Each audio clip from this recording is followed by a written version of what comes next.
Good afternoon, everyone, and welcome to today's webinar. My name is Debbie Sasko, and I'm the AVP of Information Services at UIIA. I also have with me today Sherry Parnell, who's one of our program managers, and Mark Blueball, UIIA's General Counsel. This webinar today is a first in a two-part series that we're going to be providing an overview of specific sections of the UIIA that we often receive questions on, and hopefully the result will be to provide a clearer understanding of these terms within the agreement. This first session will cover Section E1 related to equipment return, Section H, the dispute resolution process, and Exhibit D of the UIIA, the binding arbitration process. During the webinar, please feel free to submit questions by using the questions section of the GoToWebinar control panel on the right of your screens. We'll reserve time at the end of the session to take questions submitted. If we're unable to get to all of the questions during the session, we will get back to the party directly following the webinar. So with that, let's go ahead and get started. The first item we're going to cover is equipment return. We're going to take a look at the responsibilities of the motor carrier and the equipment provider under the UIIA as it relates to equipment return. For motor carriers, this section states that the use of equipment is to be used for the purposes for which it was interchanged, and that the motor carrier should not authorize the use of that equipment by any other parties unless they have written or electronic consent of the equipment provider to do so. The return of the equipment should be to the original point of the interchange, unless we know that often is not the case in today's industry. So EPs may request that motor carriers return equipment to a satellite location, and the process to request that is covered under Section E1B of the UIIA, which would either be by a bilateral agreement between the motor carrier and the equipment provider. The EP can post their potential satellite locations via an internet posting, either on, which is often on the EP's website or on a third-party site like returnlocation.com that some of the equipment providers use. Or the EP can post their potential satellite location via UIIA's equipment return location directory, which is housed on the Information Services website. Section E1B also indicates that if the return location changes, that the EP has to notify the motor carrier by 4 p.m. local time, the business day prior to that change becoming effective. We often will receive inquiries from motor carriers stating that they didn't receive the required notification, or that the terminals may have implemented some type of specific limitations regarding empty returns on the spot without the advance notice to the equipment provider, in turn not allowing the equipment provider to provide that notice that's required under E1B to the motor carrier. For the purposes of notification, motor carriers should make sure that all of their contact information under their UIIA account is up to date, and including their email information. And equipment providers should also ensure that their contact information we have on file for them is up to date and current as well. Moving to the next slide, we'll look at what the EP's responsibilities are under Section E1 as it relates to equipment return. And EPs should make sure that their potential satellite location information is kept up to date, whether it be on their own internet posting on their own website or via a third-party website. And also, if you house your information on UIIA's equipment return location directory, there are specific processes that are outlined in the agreement as to how you have to maintain that information and keep it updated, and also in regards to the effective date of any changes to your postings on the equipment return location directory are also noted under Section E1 of the agreement. When we get notifications of changes to that equipment return location directory information, we then send the notice to the motor carriers, and the effective date of those changes is 14 calendar days from the date we send the notice to the motor carrier. When the equipment return location changes, equipment providers need to make sure that the proper notice is provided via email to the motor carrier.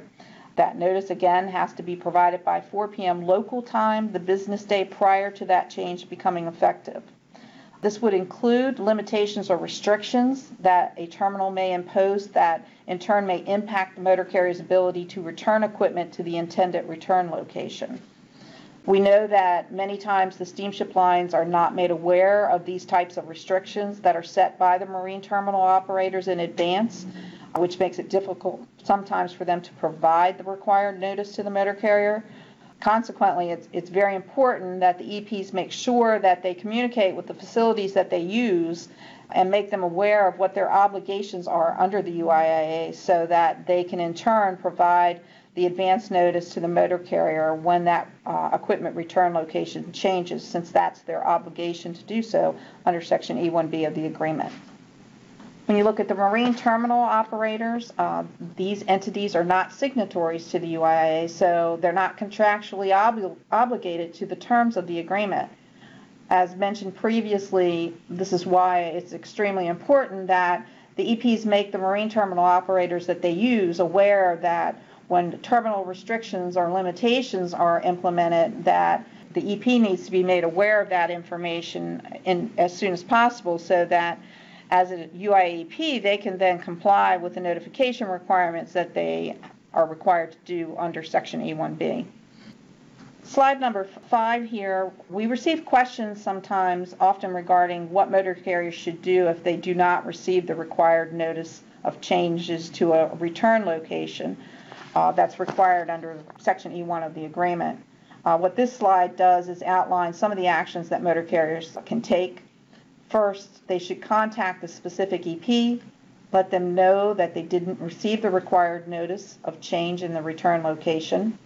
We also, back in November, we created a new email address that participants can use to send inquiries related to ongoing business issues that are related to UIA processes.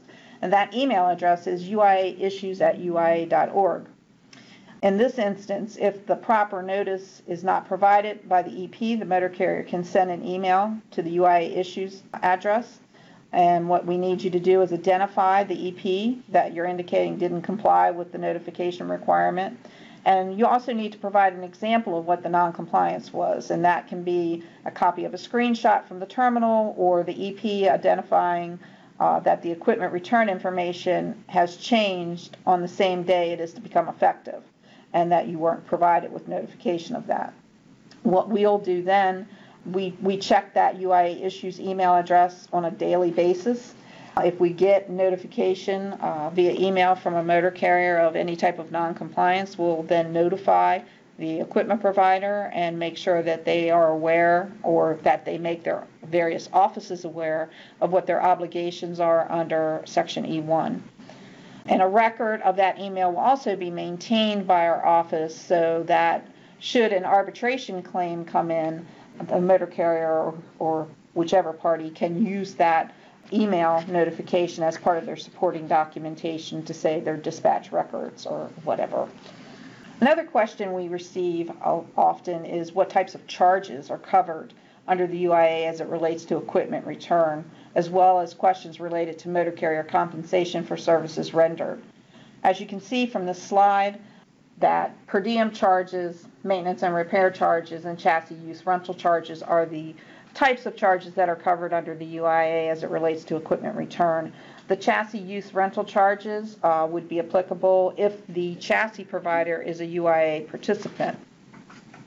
The types of charges that are not addressed under the UIIA are any type of storage charges that are incurred by the motor carrier, and also questions related to terms related to motor carrier compensation for services rendered. Storage and compensation charges are outside the scope of the UIA and would be covered under a commercial transportation agreement between those two parties. If there is no transportation agreement between the motor carrier and the EP, then the matter would still be outside of the UIIA and would have to be handled between those two parties directly. One clarification that we'd like to make in regards to compensation of services to the motor carrier, we've received from motor carriers in the past that there are some EPs that interpret Section E1 to mean that the motor carrier does not need to be compensated when requested to return equipment to a satellite location. The clarification we want to make is that UIA doesn't address compensation of services to the trucker when they perform services for the equipment provider. However, if you look at Section E1E of the agreement, it does clearly indicate that nothing in this section of the agreement should be interpreted to preclude the motor carrier from receiving compensation for services in these circumstances. But again, the terms related to that compensation would be addressed between the two parties outside of the UIA agreement. If we move to the dispute resolution process and binding arbitration, when a motor carrier receives an invoice that it believes is not correct, it should dispute those charges with the equipment provider. When making the decision to dispute those charges, the motor carrier needs to make sure that it finds out if the specific equipment provider has a dispute resolution process within its addendum. Because there are some providers that do and then some that don't. And if there's no process in the addendum, then Section H1 of the agreement would be used, which is the default dispute resolution process under the UIIA. And this default process allows the motor carrier to dispute the charges within 30 days from receipt of the invoice.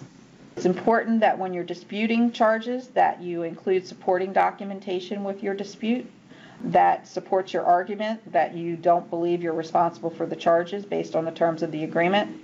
That type of supporting documentation can be in various forms. It could be an outgate EIR. If it's an M&R invoice, it could be an outgate EIR showing the condition was pre-existing. You could use dispatch records, terminal notifications, there's various supporting documentation that can be used. And should you ever dispute a case and you have questions in regards to the types of documentation that you can provide as part of your case, you can certainly contact our office and we'll be happy to clarify that for you. You also want to make sure that you send your initial dispute to the appropriate contact within the EP's organization. Oftentimes, the EP will have this information on their invoices, or it may be contained within their UIA addendum. It's important that you make sure that even though you may copy multiple individuals on your dispute, that you include that specific contact that's noted within the EP's dispute resolution process in their addendum. Because one of the things that we will check is to see if the dispute was sent to the correct party, if that particular dispute goes to arbitration. There's a link on the UIIA website to UIIA equipment provider contact information, so you can simply go to the UIIA website, click on that link, and it will have equipment provider control contacts, which are the corporate contacts. It'll have also contacts for motor carrier disputes, as well as links to the UIIA websites and a listing of EP addenda revisions. So there's a lot of information on the UIIA website that may be helpful to you when you're trying to contact a provider.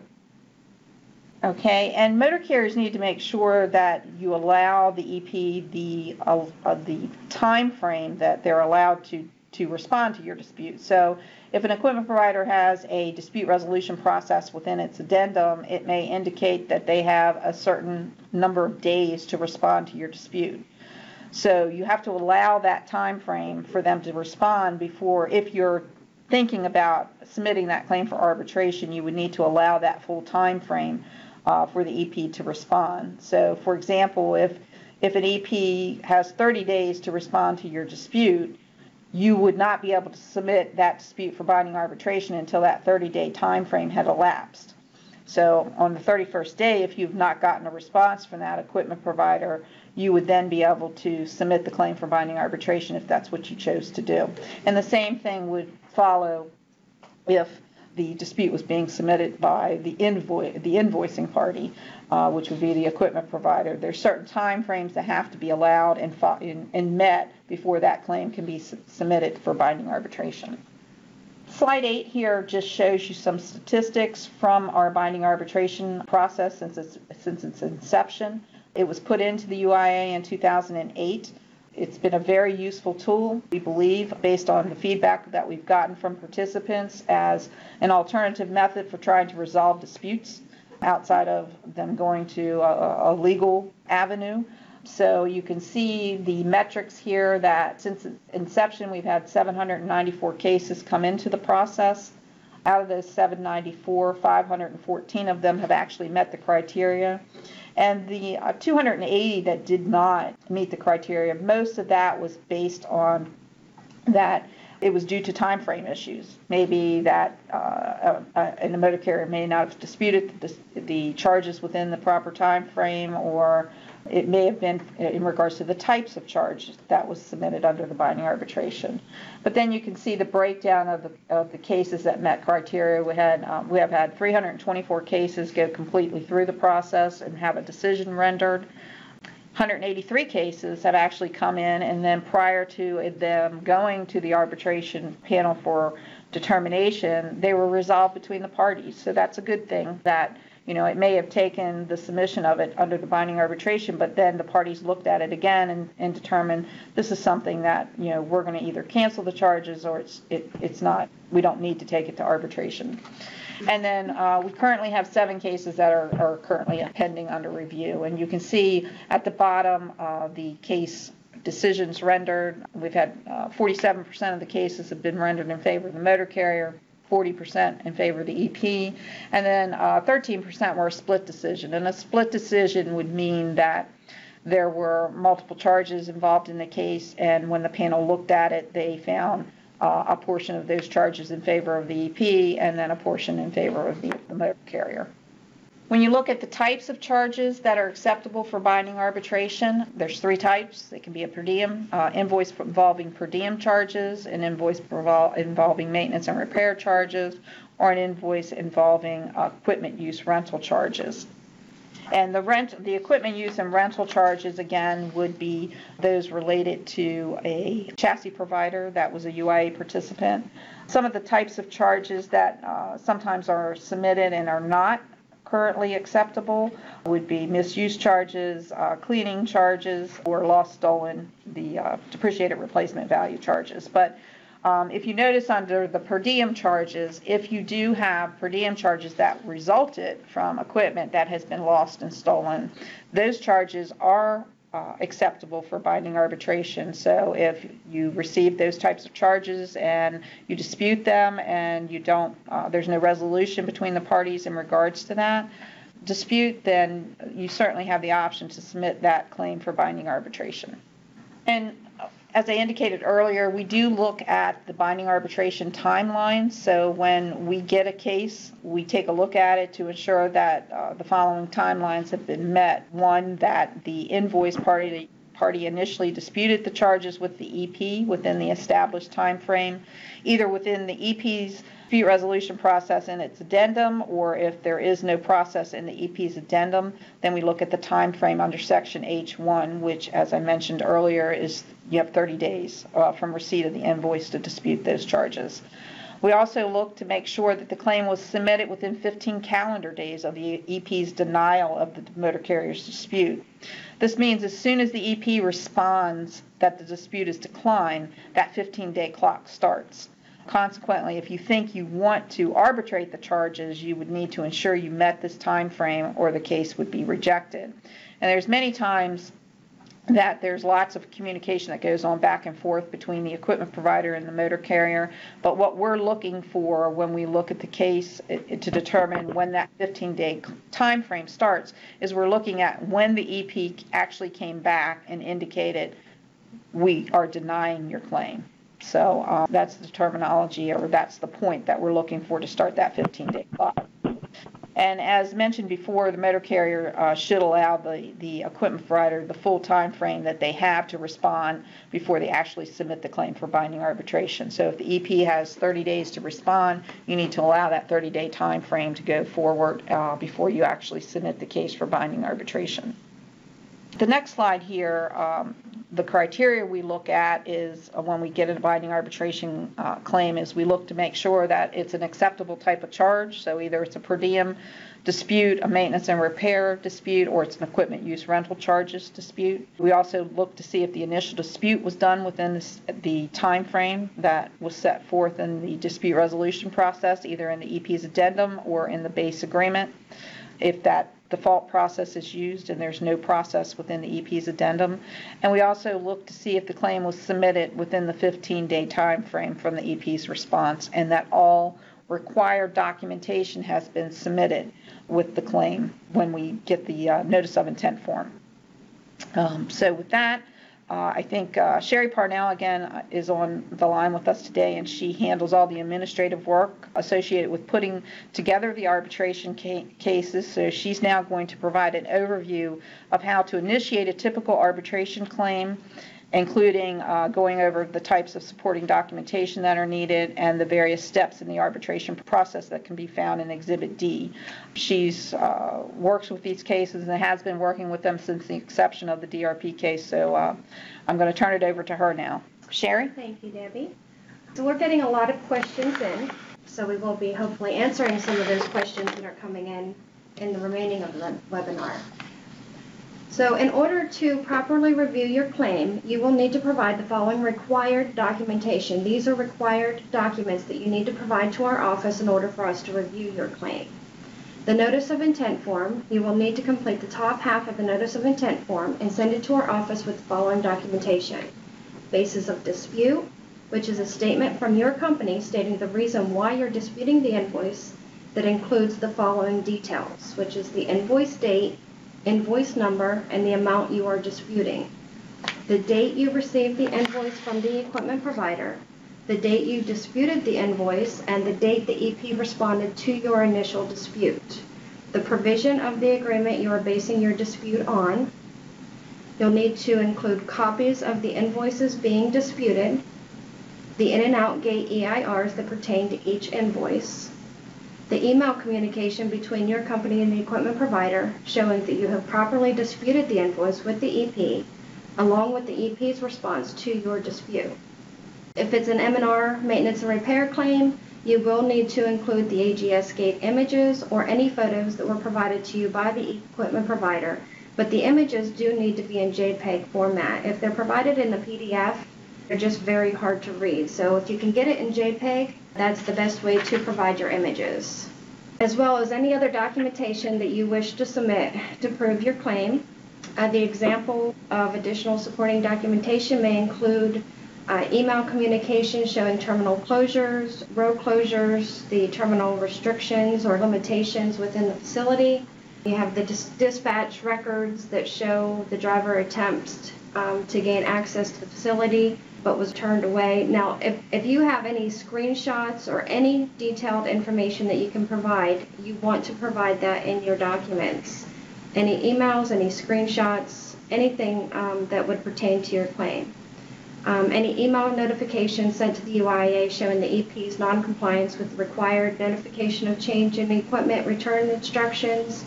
Emails should include the date equipment return attempted, the terminal name, EP company name, motor carrier's company name, motor carrier SCAD code, driver's name, license number. It should have all of the details needed in order to support your claim.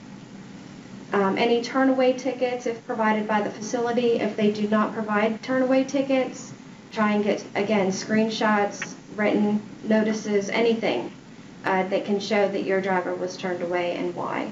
Any other evidence that you may want to submit for your claim, you can submit any kind of evidence. If you have any questions on what you can submit or what you want to submit, you can always give me a call. To go over the arbitration process, the invoice party, which is the moving party that is submitting the claim, would submit the notice of intent along with all of their supporting documentation to the UIIA office. If all of the required information is not included, the claim may be rejected and returned back to the moving party. Motor carriers may submit multiple invoice disputes under a single arbitration as long as all invoices involve the same related charges or identical facts and the same EP. So if they're all on one equipment provider, you can submit the claim as one if you have more than one invoice. All arbitration claims should be submitted to me via email, which sherry.parnell@intermodal.org, or via fax to 253-322-9985. Once the notice of intent and all of the supporting documentation are provided, the information will be reviewed and determined if the claim meets the criteria of the submission.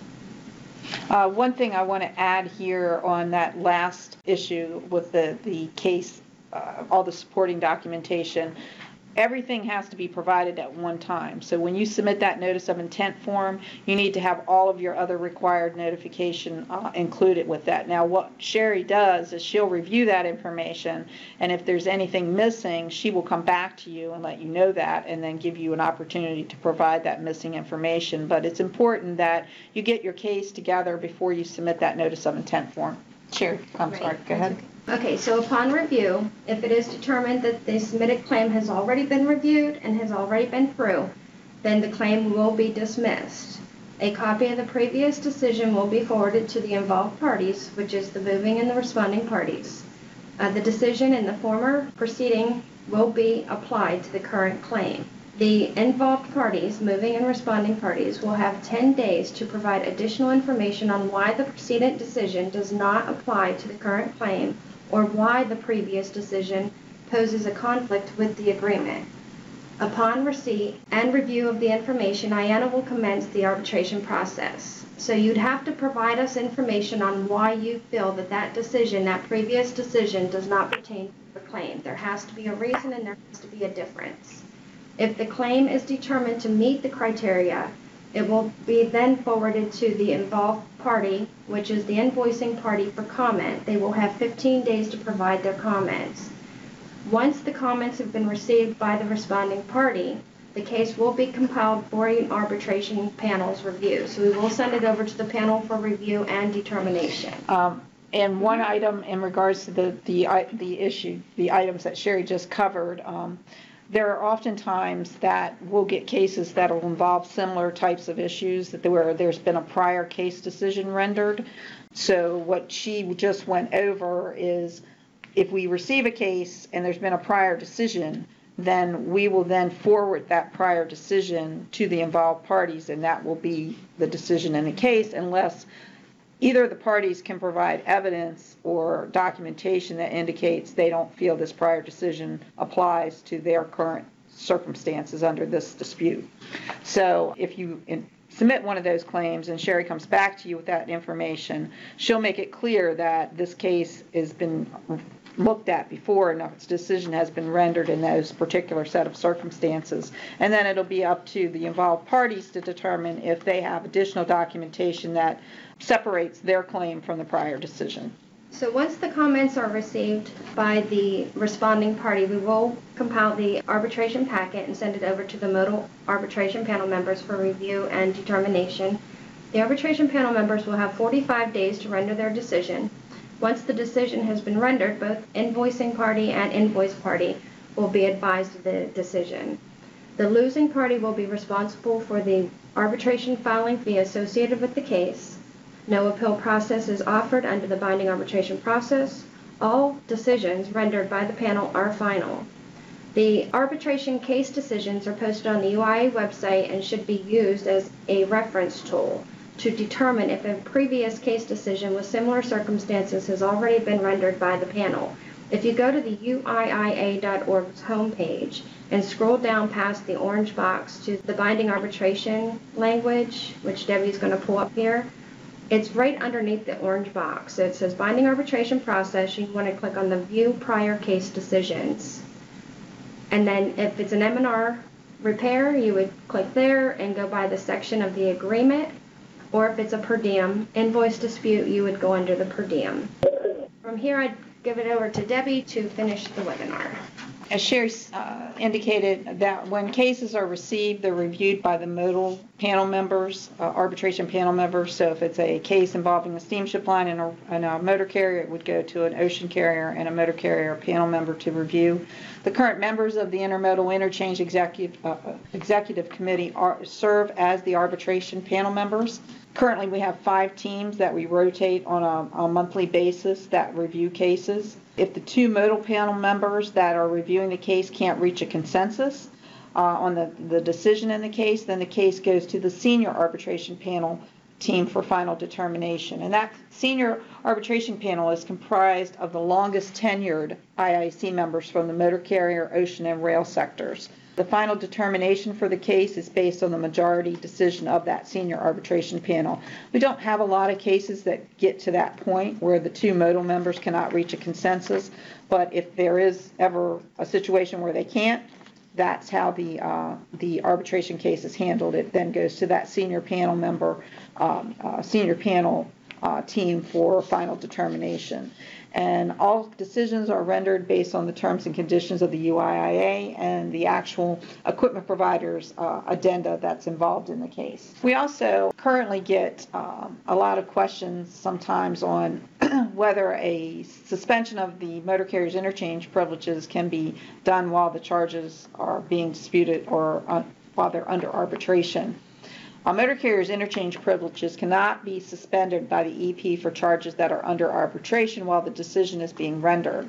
However, there are times that a motor carrier and an equipment provider may be and have another issue that they're involved with that has nothing to do with the charges under arbitration, that the EP can then suspend the motor carrier's interchange privileges as long as they provide them the proper notice as is required under the UIA, which is the equipment provider has to notify them no less than 3 business days prior to the suspension occurring. Should a motor carrier find that when they dispute a claim that their interchange privileges have been suspended for the specific charges that are under arbitration, they should contact our office so that we can in turn then contact the EP that's involved in the case and request that the suspension, well, we'll first ask them to confirm that the suspension that is currently in place is related to the charges under arbitration, and then if they are, we'll then request that they lift that suspension until the decision is rendered in the arbitration case. So, Sherry, you want to go ahead and give us some of those questions that we've gotten?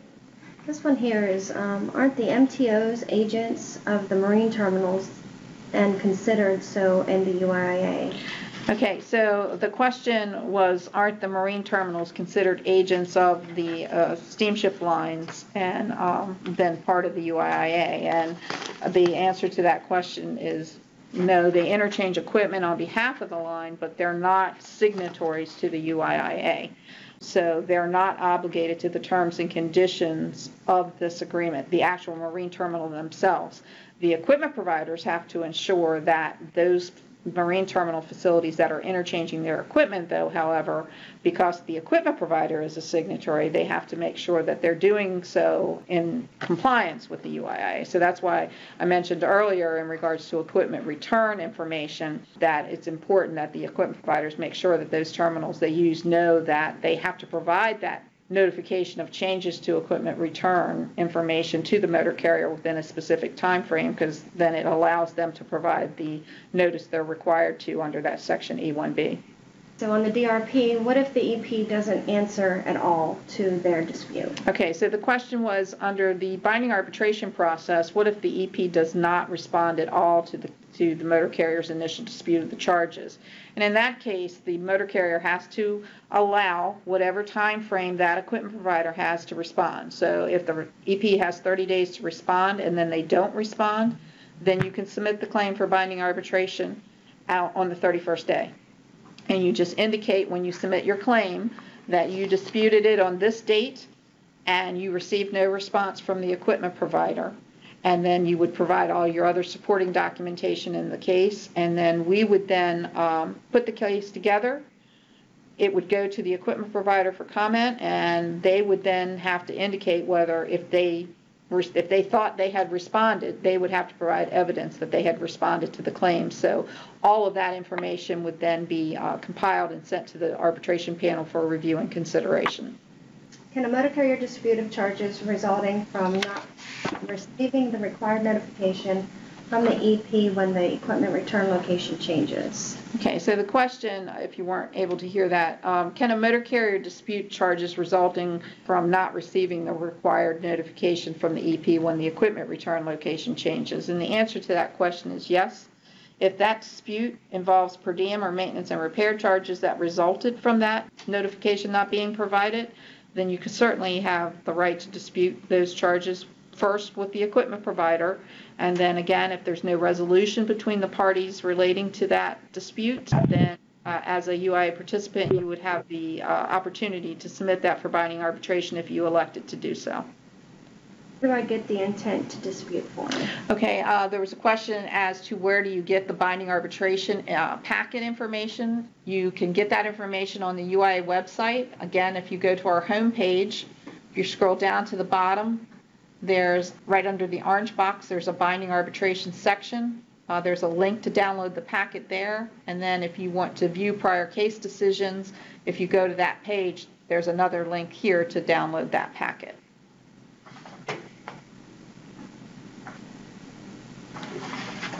What about storage charges inquired when empty equipment cannot be returned?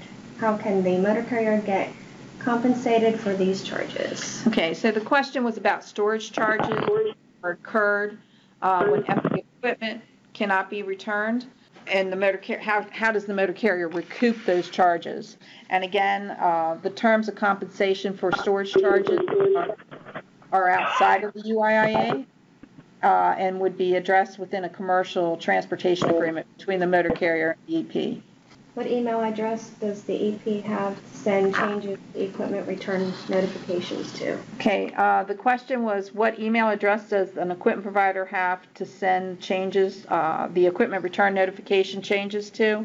And the answer to that is notices under the UIIA are to be sent to the email that is shown for the individual in the UIIA subscriber record. So many motor carriers often use a distribution email address as their main UIIA contact information, so that when notices are sent either from our office regarding addenda revisions, or so that when the EP uses that email address, it not only goes to one individual, but it goes to multiple individuals within their company. So the suggestion would be that if you're a motor carrier and you want multiple people within your organization to receive notifications, that you set up an email distribution list and then send us that email, or update your UIIA account to use that email distribution address versus an individual's address. Is there a tool or a website to determine the equipment owner? The question was, is there a tool or a website to determine the equipment owner? I'm not real clear on that particular question. We may have to follow up with you after the webinar. I mean, if you have the container number or bill of lading, you should be able to determine who the owner of that equipment is. But we'll follow up with that party. We'll mark that question that we'll follow up with you after the webinar and try to get you some additional information on that question. How can the EPs find out if an arbitration's been submitted? Okay, the question was, how can an equipment provider find out if an arbitration claim has been submitted by a motor carrier? And what happens is, when the claims are submitted, we review them internally to make sure all the information's there, make sure all the timelines have been met, and that it's actually acceptable to go through the arbitration process. After that, Sherry then compiles the case, and then based on Exhibit D of the UIIA, it then goes to the responding party, which in that case it would be the equipment provider. So you'd be notified once the case was accepted under the arbitration process. You'd be notified and then sent the information and given 15 days to provide your comments as the responding party to the case. What can we provide in place of EIR documentation from a paperless terminal when they don't provide the EIR? The question was, what can you provide in lieu of the paper EIR if that's not provided by the terminal? The only thing I can suggest is if they should have some type of documentation that they give you, whether it be an electronic screenshot or something when you're interchanging that equipment. So anything that's showing exactly, when you outgated that equipment and when you brought that equipment back in, whether it be a terminal screenshot or whatever that particular facility is using. Does the losing party have to reimburse the disputing party for the full amount of arbitration? The question is in regards to the reimbursement of the arbitration fees. The prevailing party, if the prevailing party remitted the payment of the arbitration fees, which is $50 and then $250 for the case that goes through the full arbitration process, the answer is yes. Those parties do need to be reimbursed for the full amount of the arbitration fees. I believe, Sherry, correct me if I'm wrong, but I think when you provide the case decisions to the involved parties, that you indicate that they need to generate an invoice, right, and you give them the contact and the amount. You give them she gives you the contact and the amount that you need to generate the invoice for to the losing party so that you can gain reimbursement for that. And if for some reason the actual Exhibit D of the agreement states that the parties have to comply with the arbitration decision within 15 days. So if that doesn't happen within the 15-day period, we do often have companies that come back to us indicating that, both EPs and motor carriers indicating that the decision hasn't been complied with, and then what we do, we'll then follow up with the specific parties in regards to the actual arbitration case decision that was rendered. Some EPs only send correspondence to main email and not the ones listed for each department. Do the motor carriers have any resource if notifications are not going to the specific department contacts listed in the UIIA? Okay, I think the question was, under the UIIA, motor carriers have the ability to add other contacts. And what happens is, because the agreement under G14B states that notifications need to be sent to the UIIA subscriber on record, that the equipment providers use that main email address, which is what they're required to do under the UIIA. But if there are motor carriers that have added other contacts to their company for specific types of issues, like they may have a per diem contact, they may have an M&R contact, the equipment providers have the ability to see that information when they look your account up online through the UIIA web interface, but they don't get that information via EDI if they're getting a feed from us or anything. So you may want to reach out to the equipment provider and let them know that you've provided an additional contact for that specific reason under the UIIA, but in order to comply with the agreement, the equipment provider is to provide it to the party that's on the UIIA subscriber record. What is the EP's recourse if a facility does not abide by the UIIA requirements, whether it's related to closing gates or approving copies of interchange info? Okay, the question was in regards to what recourse an EP has if the marine facilities they use don't comply with the terms of the agreement when they're interchanging their equipment. I mean, the response there, and Mark, jump in if you have anything to add on this, but because the marine facilities, that is a commercial agreement between the equipment provider and the marine facility operator in regards to the terms under which their equipment is interchanged, that would be something outside of the UIIA that would have to be handled between those two parties. Correct. You got it. Any other questions, Sherry? Where do you find the allocated time frames for the EP review and dispute times? The question was, where do you find the time frames for the EP to review and the dispute time frames? There are base time frames in the agreement. If you're dealing with a specific equipment provider, my suggestion is you need to check their addendum first. The addendum, if it has a dispute resolution process that has a time frame within it, then that would be the applicable time frame. If there is a dispute resolution process but there's no time frame, then that would then default back to Section H1 in the agreement, which is 30 days from receipt of the invoice to dispute the charges, and the EP has 30 days to respond to your dispute upon their receipt of your dispute. Are misuse charges included under the DRP? No. The question is currently misuse charges applicable to the binding arbitration process, and at this time, no, they are not.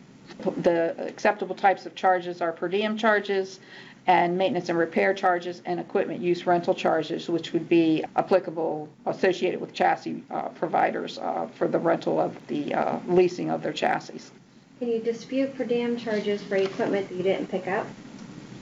The question is, can you dispute per diem charges for equipment that you didn't pick up? I'm not quite clear on that question, so I think we may have to follow up with that individuals afterward. I think the invoice would have to be in your company name in order to dispute it. So yeah.